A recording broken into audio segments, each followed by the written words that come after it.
Dans cette vidéo, nous allons voir que les règles d'or et les démonstrations ne sont pas du tout incompatibles avec le calcul littéral.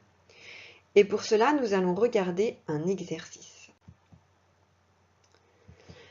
Soit A qui est égal à x au carré moins x plus 1 et B est égal à x facteur de x au carré moins 3x plus 2 plus 1.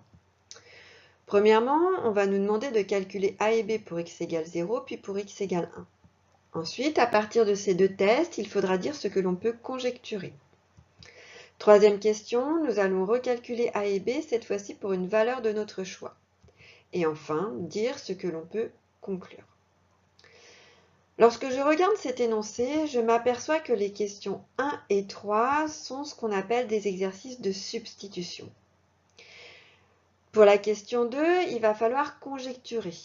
Et là, je me souviens que conjecturer, ça signifie deviner un énoncé mathématique qui me semble vrai.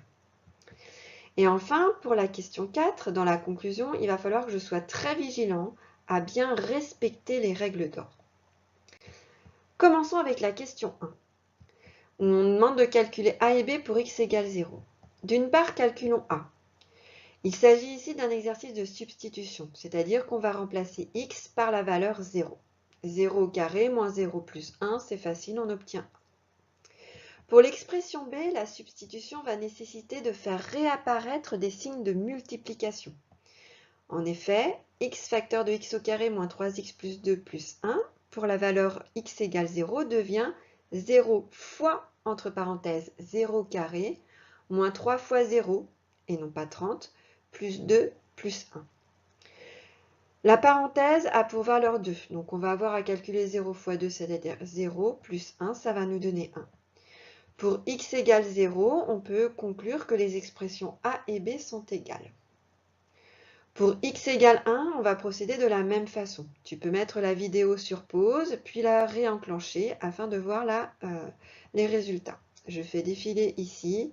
Il suffira de reprendre les explications précédentes pour obtenir et conclure que pour x égale 1, les expressions a et b sont égales. Dans la deuxième question, on nous demande ce que l'on peut conjecturer à partir de ces deux tests.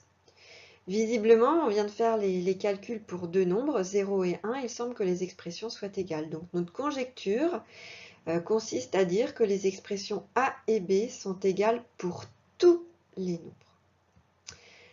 Rappelons-nous d'une règle d'or. En mathématiques, plusieurs, voire une infinité d'exemples pour lesquels un énoncé ou une égalité est vrai ne suffisent pas pour démontrer que cet énoncé ou cette égalité est vrai.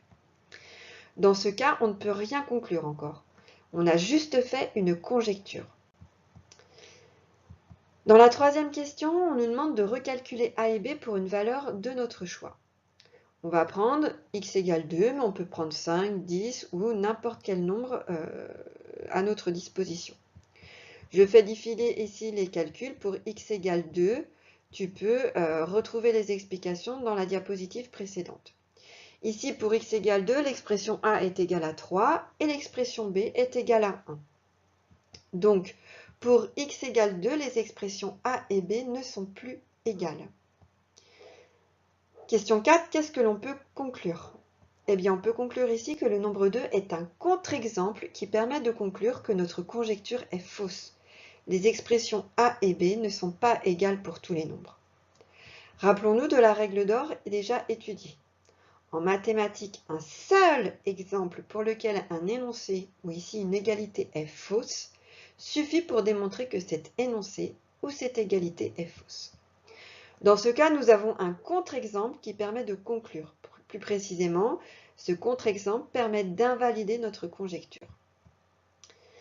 Terminons enfin avec cette règle d'or. En mathématiques, pour démontrer qu'un énoncé ou une égalité est vrai, on doit s'appuyer sur des énoncés clairement formulés, des propriétés, des théorèmes, des définitions ou des règles de calcul.